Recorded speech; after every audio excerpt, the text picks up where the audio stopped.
sitting here on the edge of Sherwood Forest. Well, Sherwood Park.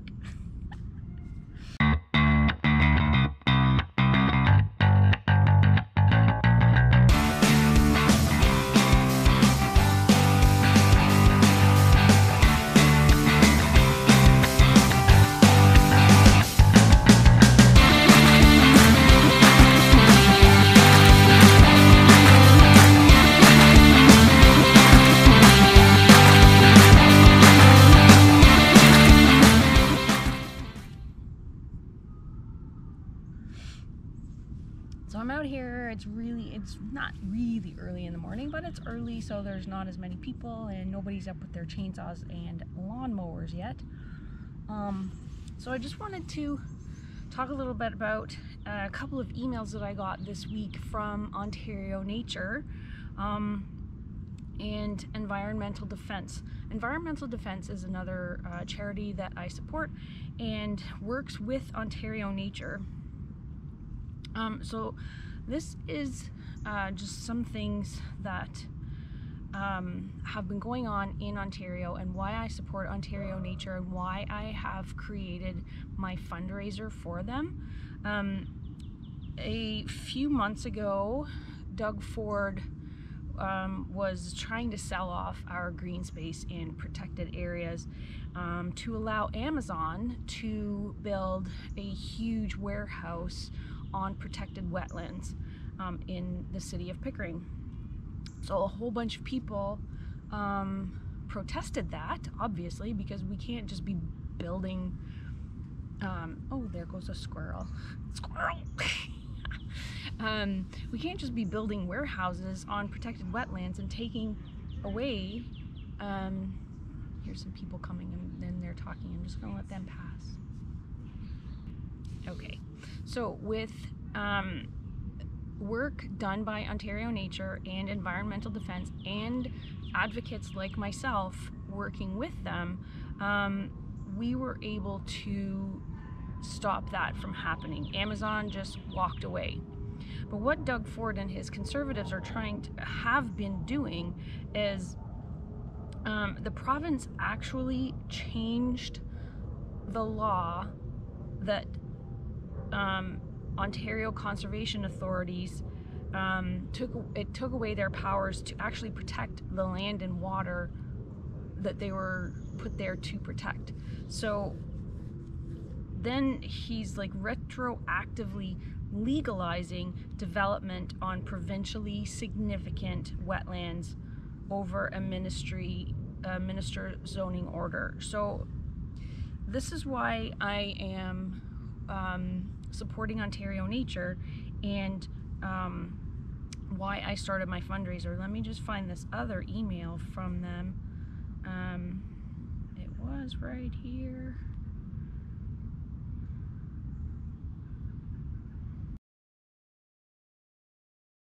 Okay, found it. Okay, so these are some of the things that Ontario Nature is doing just this summer with funds that are raised by fundraisers like mine, which I'll link down below. The Southern Ontario Nature Coalition report. So Ontario Nature is partnering with the Southern Ontario Nature Coalition and others to protect and identify needs and opportunities in near urban nature network. So that's the Ontario Green Belt, which kind of runs through a lot of urban and near urban areas. They're also working with partner organizations with the interactive story map. If you check out their website, I'll link that below as well, to learn more about important opportunities and explore sites that they have added since the May webinar. I think I did post this before. This is to increase public knowledge and public pressure to the Ontario Conservative Party to make them just stop trying to bulldoze all of our natural green spaces. They're also working on protecting the Carolinian forest habitat And yes, you heard that right, Carolinian forest habitat. There are parts of Ontario that have similar climates as the two Carolinas in the southeastern US. Get that. You can protect more threatened Carolinian forest habitat in southwestern Ontario by helping Ontario Nature grow the Sydenham River Nature Preserve.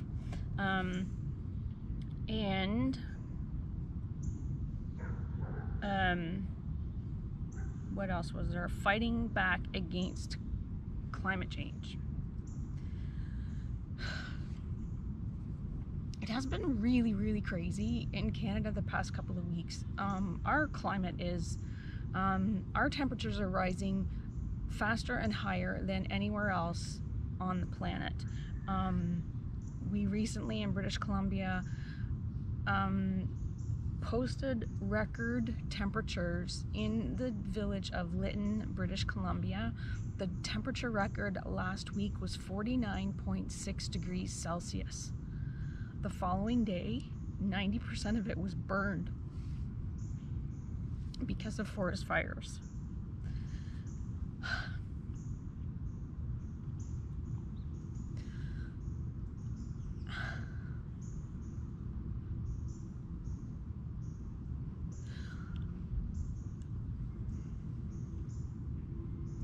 Anyone who doesn't think that we are struggling right now, that we are in a climate emergency, is not paying attention. We've had record high temperatures here in Ontario and Toronto.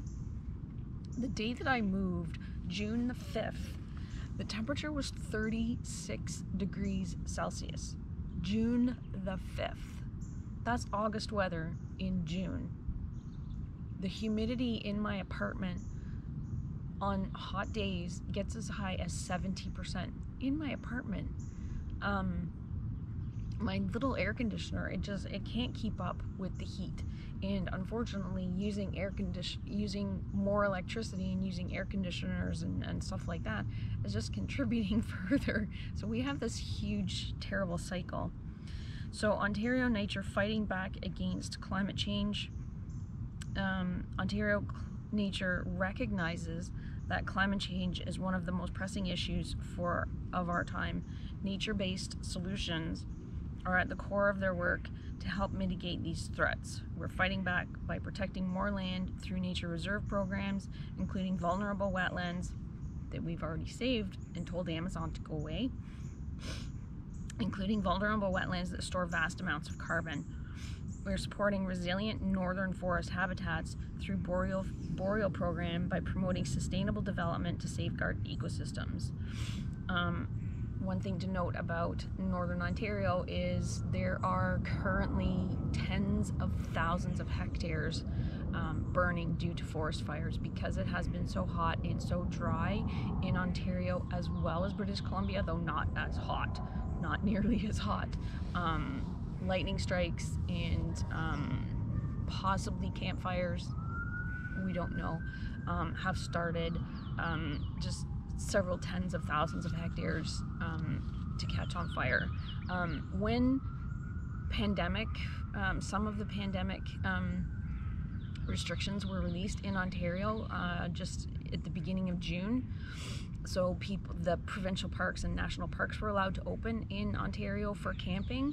At that same time, a fire ban was put on for most of those parks. Some are a complete fire ban, some are partial fire ban, so fires are only allowed between certain hours, and that's at nighttime so that it's cooler out, and you have to have it extinguished by a certain hour.